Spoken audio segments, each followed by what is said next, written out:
ದರ್ಶನ್ ಒಂದು ಕಡೆ ಥೈಲ್ಯಾಂಡ್ನಲ್ಲಿ ಬ್ಯುಸಿ ಆಗಿದ್ದಾರೆ, ಜಾಲಿ ಆಗಿದ್ದಾರೆ. ಮತ್ತೊಂದು ಕಡೆ ಭಾರತದಲ್ಲಿ ವಿಚಾರಣೆ ನಡೀತಾ ಇದೆ. ಸುಪ್ರೀಂನಲ್ಲಿ ದರ್ಶನ್ ಜಾಮೀನು ರದ್ದು ಕೋರಿ ಅರ್ಜಿ ವಿಚಾರಣೆ ನಡೀತಾ ಇದೆ. ಥೈಲ್ಯಾಂಡ್ನಲ್ಲಿ ಡೆವಿಲ್ ಸಾಂಗ್ ಶೂಟಿಂಗ್ ನಡೀತಾ ಇದೆ. ನಟಿ ರಚನಾ ರೈ ಜೊತೆ ದರ್ಶನ್ ಡ್ಯುಯೆಟ್ ಸಾಂಗ್ನಲ್ಲಿ ಭಾಗಿಯಾಗಿದ್ದಾರೆ. ನೆನೆಯಷ್ಟೇ ಥೈಲ್ಯಾಂಡ್ನಲ್ಲಿ ರೌಂಡ್ಸ್ ಹಾಕಿದ್ದಾರೆ ದರ್ಶನ್. 2 ಶೇಡ್ ಪಾತ್ರದ ಗೆಟಪ್ನಲ್ಲಿ ದರ್ಶನ್ ಫೋಟೋ ರಿವೀಲ್ ಆಗಿದೆ. 10 ದಿನಗಳ ಕಾಲ ಥೈಲ್ಯಾಂಡ್ನಲ್ಲೇ ಉಳಿಯಲಿದ್ದಾರೆ ದರ್ಶನ್. ಒಂದು ಕಡೆ ಇವತ್ತು ತನಿಖೆ ಆಗಬೇಕಾಗಿದೆ, ಒಂದು ಕಡೆ ಕೋರ್ಟ್ನಲ್ಲಿ ವಿಚಾರಣೆ ಆಗಬೇಕಾಗಿದೆ. ಸೊ ಈ ಟೆನ್ಷನ್ನ ಜೊತೆಗೆ ಥೈಲ್ಯಾಂಡ್ನಲ್ಲಿ ಬ್ಯುಸಿ ಆಗಿದ್ದಾರೆ.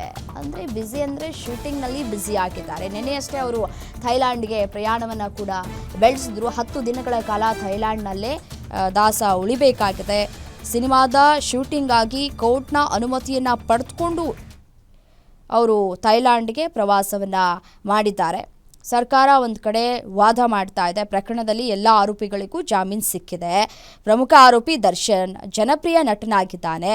ಸೊ ಗೆಳತಿಗೆ ಮೆಸೇಜ್ ಕಳಿಸೋದು, ಕೊಲೆಗೆ ಮೋಟಿವ್ ಕೊಟ್ಟಿರೋದು ಈ ಒಂದು ಪ್ರಕರಣದ ಹಿನ್ನೆಲೆ ಅಂತ ಹೇಳ್ತಾರೆ. ಸರ್ಕಾರದ ವಾದ ಇದಾಗಿದೆ.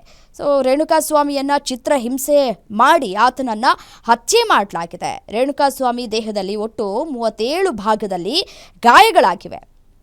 ಆರೋಪಿ ದರ್ಶನ್ ಈಗಲೂ ಕೂಡ ಸಾಕ್ಷಿಗಳ ಜೊತೆ ಒಡನಾಟವನ್ನು ಇಟ್ಕೊಂಡಿದ್ದಾನೆ ಅಂತ ಹೇಳಿ ಈ ಸರ್ಕಾರದ ವಾದವಾಗಿದೆ. ಸೊ ಹಾಗಾಗಿ ಹೈಕೋರ್ಟ್ ಆದೇಶ ಪ್ರಶ್ನಿಸಿ ಮೇಲ್ಮನವಿಯನ್ನು ಕೂಡ ಸಲ್ಲಿಕೆ ಮಾಡಲಾಗಿದೆ. ಬೆನ್ನು ನೋವು ಅಂತ ಹೇಳಿಕೊಂಡು ಹೊರಗಡೆ ತಿರುಗಾಡ್ತಾ ಇದ್ದಾರೆ, ಶೂಟಿಂಗ್ನಲ್ಲಿ ಬ್ಯುಸಿ ಆಗಿದ್ದಾರೆ ಅಂತ ಹೇಳಿ ಸರ್ಕಾರ ವಾದವನ್ನು ಮಾಡ್ತಾ ಇದೆ. ಮತ್ತೊಂದು ಕಡೆ ಈ ದರ್ಶನ್ ಪರ ವಕೀಲರು ಕೂಡ ಈ ರೀತಿಯಾಗಿ ವಾದ ಮಾಡ್ತಾ ಇದ್ದಾರೆ. ದರ್ಶನ್ ಪರ ವಕೀಲ ಅಭಿಷೇಕ್ ಮನು ಸಿಂಘ್ವಿ ವಾದವನ್ನು ಮಾಡಲಿಕ್ಕಿದ್ದಾರೆ. ಆರೋಪಿ ದರ್ಶನ್ ವಿರುದ್ಧ ಯಾವುದೇ ಸಾಕ್ಷಿಗಳು ಇಲ್ಲ ಅಂತ ಹೇಳ್ತಾ ಇದ್ದಾರೆ. ಯಾವ ಜಾಗದಲ್ಲಿಯೂ ಕೂಡ ಎಲ್ಲಿಯೂ ಕೂಡ ಸಾಕ್ಷಿ ಇಲ್ಲದಂತಾಗಿದೆ. ದರ್ಶನ್ರೇ ರೇಣುಕಾಸ್ವಾಮಿಯನ್ನ ಹತ್ಯೆ ಮಾಡಿದ್ದಾರೆ ಅನ್ನೋದಕ್ಕೆ ನಿಮ್ಮ ಹತ್ರ ಸಾಕ್ಷಿಗಳಿದೆಯಾ? ಸಾಕ್ಷಿಗಳಿಲ್ಲ ಅನ್ನುವಂತಹ ವಾದವನ್ನ ಕೂಡ ಮಾಡಲಿಕ್ಕಿದ್ದಾರೆ. ದರ್ಶನ್ ಕೊಲೆ ಮಾಡಿರೋದಕ್ಕೆ ಸಾಕ್ಷಿ ಏನಿದೆ ಅಂತ ಪ್ರಶ್ನೆ ಮಾಡ್ತಾ ಇದ್ದಾರೆ ದರ್ಶನ್ ಪರ ವಕೀಲರು.